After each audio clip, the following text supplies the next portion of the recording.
Hello, welcome to This New Nigeria. On this platform, we're discussing the countdown to 2023, the general election coming up in Nigeria. And I have with me my friend, my colleague on this platform, Mr. Segun Awosonya, as you all know, popularly known as Segalink.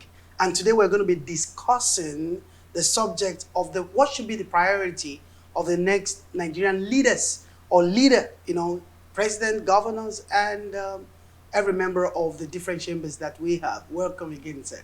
Thank you very much for having me, and thank you for being an inspirational host, and I'm glad being your co-host. Truly, we cannot view our history without it adjusting and affecting the shape of the future. Neither can we take a decision without understanding whether to rewrite our history or to reread our history. So in Nigeria, the priority of every candidate, every aspirant out there is to answer those questions that the electorate are asking. What exactly should we expect from the engagement of security? What exactly should we expect from the improvement of the economy? How exactly are Nigerians going to fare, under you when you come in as a governor? What difference are you bringing to the table? What are you going to do about education? Are we going to have a better, view or better experience with our savings, with our spendings, and with our salaries? These are the quality of lives of Nigeria. How exactly is it going to be under a new chief responsibility officer? So in that case, should we be looking at a situation where the president in this case is focused on a number of issues, maybe 2-3 issues, or are we looking at a leader who actually has the capacity to holistically work on the entire fabric of Nigerian, creating a new Nigeria? Well, the issue with leadership is not getting a messiah or a magician or a miracle worker or a genius, an overall genius keeper who actually takes the position of Prophet Muhammad or Jesus Christ, in such a way that he does every single thing. No, we're looking at a team player who has capacity, who is visionary. Team player. Yes, who has capacity, who is visionary, who has capability, who has competence, who have the conscientiousness, who have the clarity enough to be able to deliver and harmonize teams. In other words, you are going to be the chief responsibility officer, engaging different technocrats that have been appointed into different offices, who are doing different things that is harmonious to the vision that you have towards making every Nigerian, develop, and every Nigerian have hope in the future of Nigeria, to the point where enabling environment will be created, people will be empowered, and the economy will boom. And with that, when everybody have a stake in the affairs of the nation, the insecurity is going to naturally fizzle out, because exactly the reason for the agitation, if you look at it properly, is because of injustice, unemployment, poverty. And poverty, like I always say, is not the lack of money, because the most chronic of the poor we have in Nigeria are the people who are even in the ruling class to start with, who have just money. But we're looking at people, lack of productivity. And that's exactly the purest definition of poverty in our climate. When people cannot do. I heard someone say recently that if you come from a poor country and you are rich, you are still a poor man. Exactly. Geography is destiny. Geography is destiny, yeah. The kind of leader that you're describing, for me, seems to have to be someone with empathy. I keep, mentioning this word, empathy. For me, thus far, no matter who has ruled this country, it seems that they are lacking in empathy. They do not understand the role that empathy takes in the ability to be able to feel the pulse of the people and to respond not just from the head, but from their heart, and connect with the people. So most of our leaders, even the best of them that I would call the best, have been people who are like, I would call them rulers. They have been people who tell us what to do. But if truly democracy, which I argue about a lot, is truly, by its definition, a democracy. Democracy is a government of the people, for the people, by the people. If the government is really for the people, then it should be all about the people. The people should be able to have a say in it. The people should be able to know that you're thinking for them. Not that the people say something, you jail them. Not that if people say something that you don't agree with, you're locking them. We're still, as we're speaking right now, we're still in that point where people are still getting apprehended because of what they said. That is bypassing the judiciary. We have the defamation law, we have the libel law, we have every other thing. The instruments of law are shut down just to be able to carry out an emotional tantrum on people. It really set back our democracy. Yeah, I agree with you, and from all the accounts that you've had that you've given here, it's shows that you are looking at where we're coming from. Remember that you cannot, if you like they say, if you do not train them, don't blame them. When you have people who are transitioning from wearing military uniform into agbada, into the native attire that we have, our traditional attire, it does not change the people, their experience that they have. And a lot of people, because of the fear of change, they actually hold on to what they are familiar with. And when you have rulers in place within a democracy, they are going to hold on to what they know, and that is rulership. And rulership goes back to 1983. And when you go back to 1983, you will want the ambience, you want the environment, you want the structures of 1983 to be in place to make you comfortable.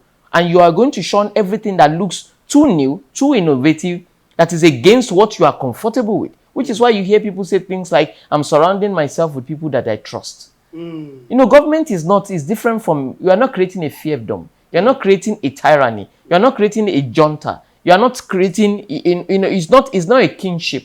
It's not a despotic environment. It's a democratic environment where you bring in the best of hands to be able to do things. You don't hire professionals and tell them what to do.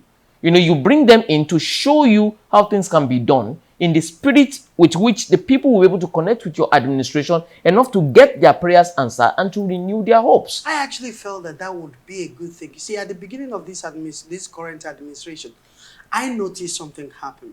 You would recall that the Aso Rock is usually being guarded by the SSS, the members of the SSS, both the presidency and the vice president office.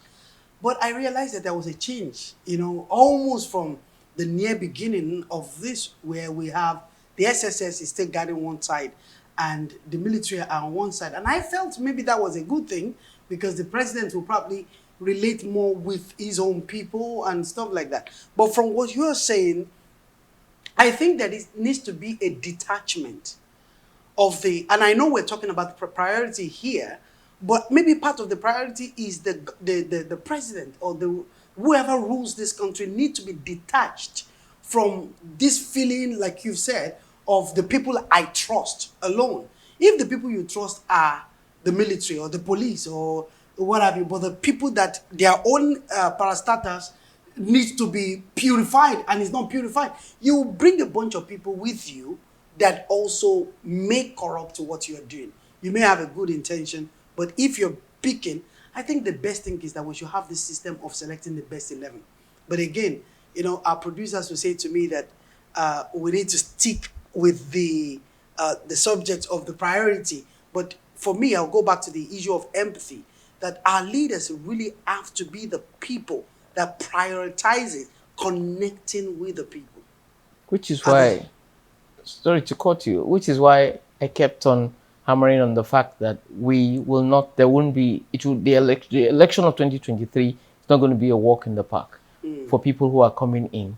There will be consequences in a situation where we find gaps in the things that you promise the people. And it's not just empty promises of, I will put ACs on your roads, I'll put light on your gutters and all those things. We're looking at how the things that are impacting our lives right now. What is your position on police brutality? How exactly are we going to fix the problem of the culture of impunity within the criminal justice system, within the security institutions in the country? What is your position on restructuring? What exactly does it mean to you? And how exactly are you going to implement such, if at all it is in your plan? How do we provide adequate electricity to the people? How do we provide uninterrupted power supply to the people so that they can be able to function? For example, we have to work along the lines of power supply in Nigeria. Once they take your light at certain times and you don't want to hear noise of generator, you shut down for the day. And it's hampering our productivity. Logistic-wise, most of us that live in big cities like Lagos, for example, you know that you have to walk around the logistics.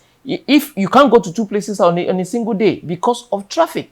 And when you add up all the time we have spent in traffic over the years, you find out that that is exactly the gap that has swallowed up our professional doctors, our professional engineers, those who will have found cure for coronavirus and the rest. They wasted that time of becoming in transition, in traffic. So this is exactly what we're looking at. Who exactly is that candidate that's going to take us to the point where we can open up the latent heat of every citizen? Because it's not about the oil. Oil can dry up. It's not about any of these things that we're running our mouth about. It's about the people. So the greatest resources for the country is the human resources. Yes, especially our youth. Something that made up 70% of the population of the country. How are we engaging them? It's lack of engagement that is making them go to criminality. Now, as a parent, we have to worry about where our daughters are going, lest they use them for sacrifice by their peers, because parenting has failed. And the same, when we pick leaders, we're picking them from the same society that had dysfunctional families. So we need to think of responsible parenting as a deal. Every single governor in the state, in the country, from 2023 going forward, must be able to prioritize responsible parenting. How are they going to engage the home front, the family unit? So that will be for the people now. But in terms of the leaders, as we're saying, if we were to put it to say into priority, I still want to know, is it important that this leader will be someone that is focusing on making everything better? Or should our leader prioritize maybe a key area, like we've said now, security, maybe transportation, maybe power supply? Should our leader be looking at it this way, or should we have a narrow view, or a combination of both? In the business market, where people sell shoes, and you have a lot of people selling shoes, in other words, we have a lot of candidates running for the same office. There must be someone out there who is thinking deeper than other people, who have decided to create what they call brand differentiation, to sell children's shoes or women's shoes, so that they can stand out. So you cannot market yourself based on everything, because you cannot be perfect in everything. Everybody has the strong points.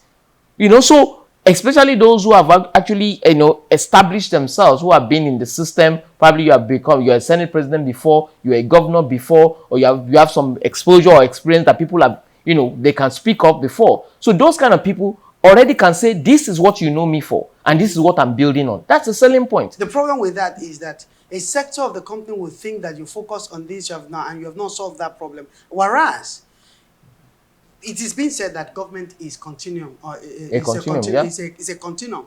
Now, that statement works best in countries that are already civilized, where someone will come and they will make specific promises and they will just go.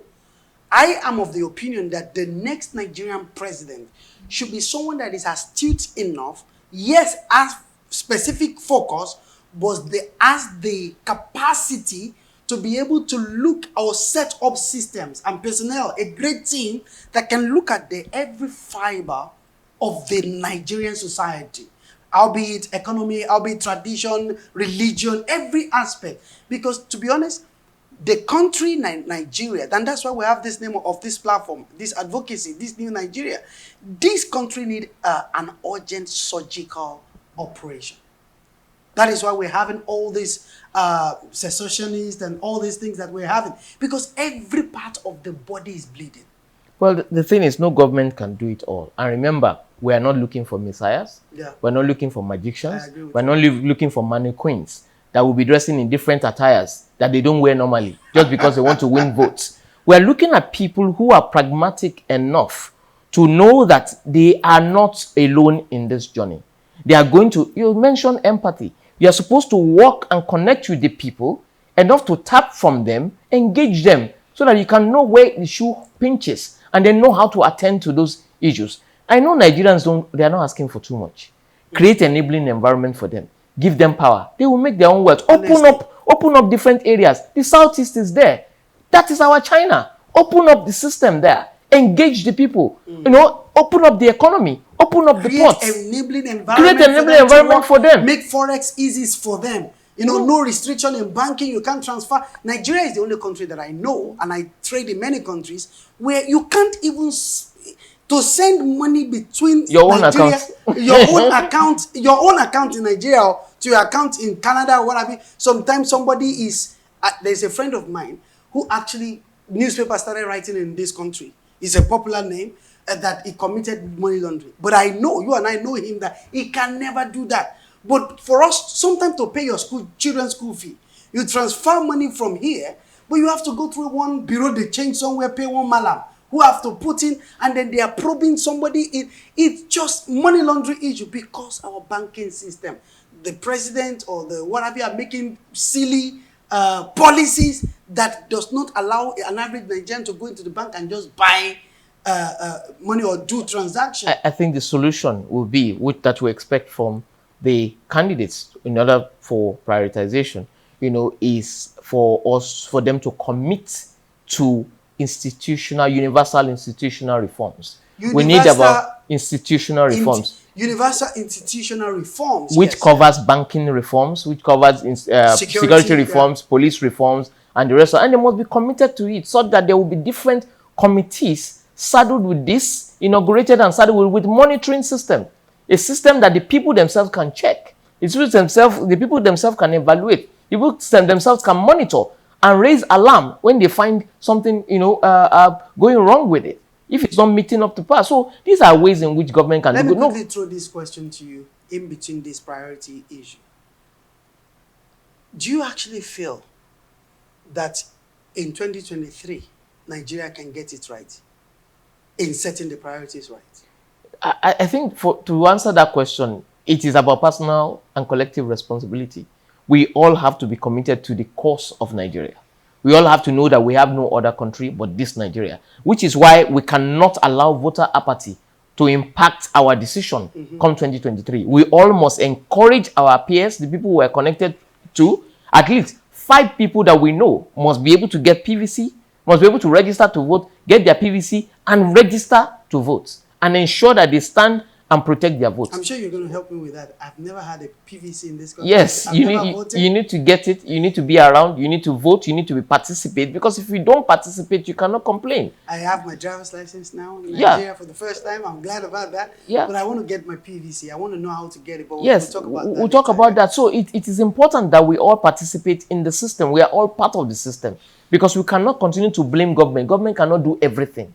So we need to, in those spaces and those gaps that are involved, we need to bridge those gaps and get involved. It is by getting involved that we can begin to raise flags of things that are impacting or that are serving as a roadblock to the success of most of the policies and most of the programs that are in place. So it is not enough for us to sit down and point fingers at people. The candidates that we're seeing today, they're not going to do any magic. We have a system that needs fixing.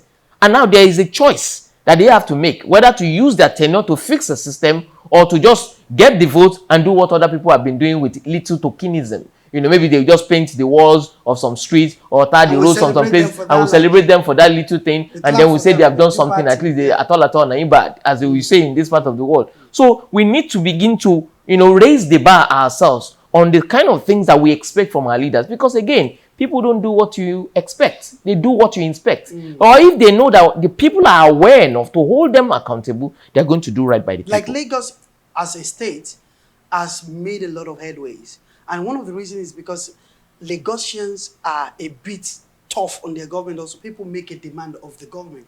And I think we need to transfer the same character at the federal level. You know, where we are, Lagosians, an average Lagosian is creative on his own. An average, most of the advocacy you see in this country comes from Lagos. A lot are now coming from the north, from the east, from what have you.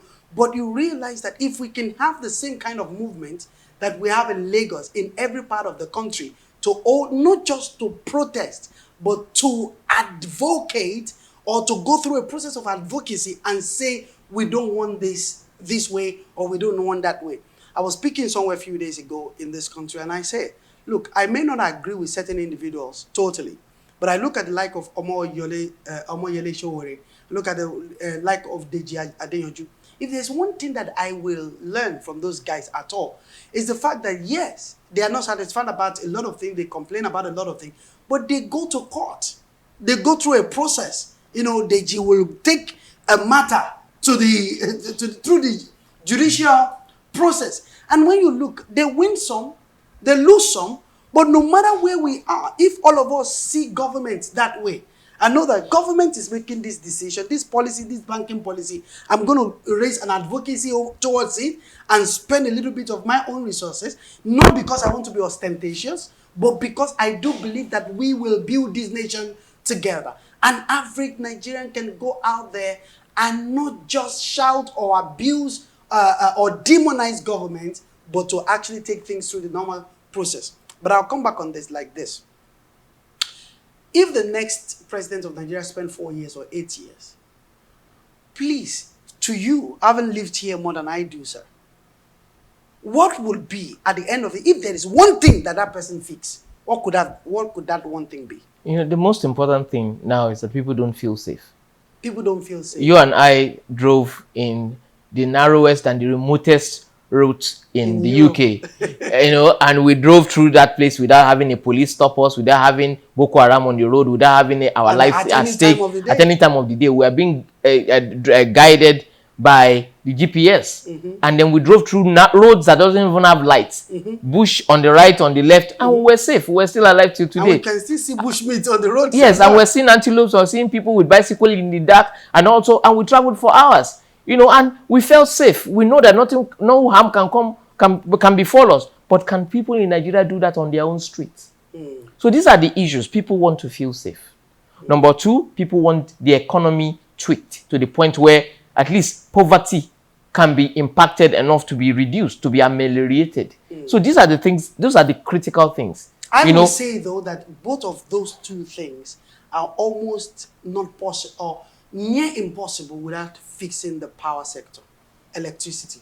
Well, it shouldn't be. If there is light, security will improve. Well, electricity, whether with or without electricity, like I told you, the roads that we went through in the UK, there was no light on that road. Some of the roads did not have light, and we did not get shot, you know, while we're there. So again, it's not about the power, electricity per se. Electricity in terms of creating jobs, in terms of getting, for example, most of our welders, most of the people who work from home, because one of my theses was about the domestic consumption of electricity and willingness to pay and willingness to accept, you know, contingent valuation and the rest on electricity supply, power supply. The government should look at subsidizing electricity hugely. Exactly, but again, that particular problem, you know, where they have been engaged, it has been engaged by different administration, which is why we're saying the next set of candidates that we have now, we need to ask them what solution do they have, you know, to engage in this problem that have been an age-long problem since 1999. What solution do they have as different from what other people have done? The electricity issue has been as far back as the 70s, though. No, of course. What I'm saying is, in democratic states, we know how much have been pumped into solving the problem of the power sector. And so we want to know whether we're going to pump in, we're going to get loans again, or our children will start wearing price tag of IMF over the years. Our audience will tell you that most of the money spent has gone. You know, they'll tell you that most of the money spent has gone into voicemail. Well, like I said, rather than complain or cause the darkness all the time, we need to begin to learn how to light a candle. Yes. We need to speak to solutions. We need to know the right questions to ask our incoming leaders, our incoming candidates. We have just 2 minutes, but I would think that on the issue of electricity, I think there is just a lack of the willpower or the political will to get it done, because electricity, generator, diesel and all is a big business in Nigeria. Do we think our leaders are thinking about taking a bold step to really show, like Jerry Lawrence did in Ghana in 1998? He came out boldly and said, here are the steps. From this year going forward, Ghana will have, you know, electricity.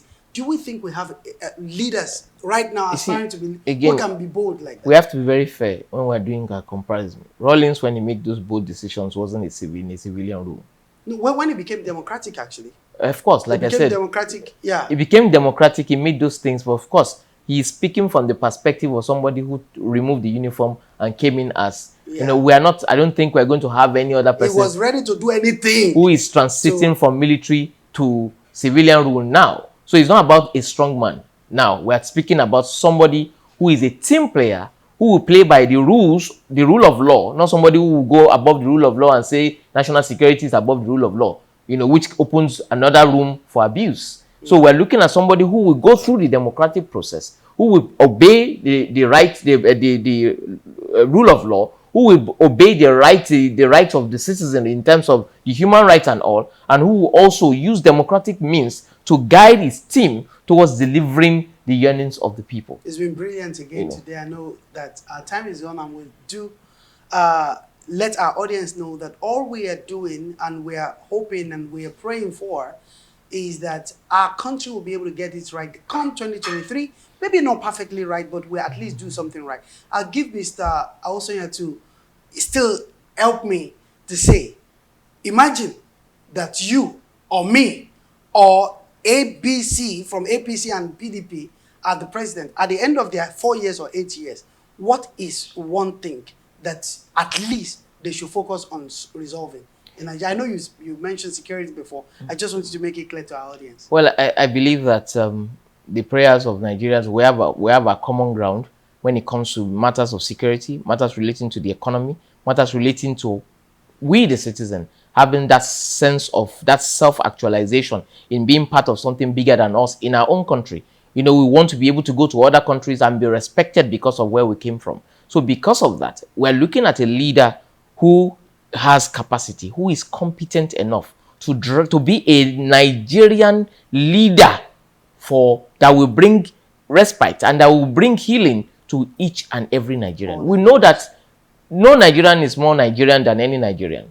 So with that, we want a leader who will treat all Nigerians equally and deliver their promises to Nigeria. They should speak to security, they should speak to the economy, they should speak to agriculture, they should speak to housing, they should speak to power, they should speak to job creation, they should speak to universal institutional reforms across board, so that Nigerian system itself, the governance itself, the purpose of governance will actually be achieved with what they give back to the people. We want people to have a sense of belonging in their own country.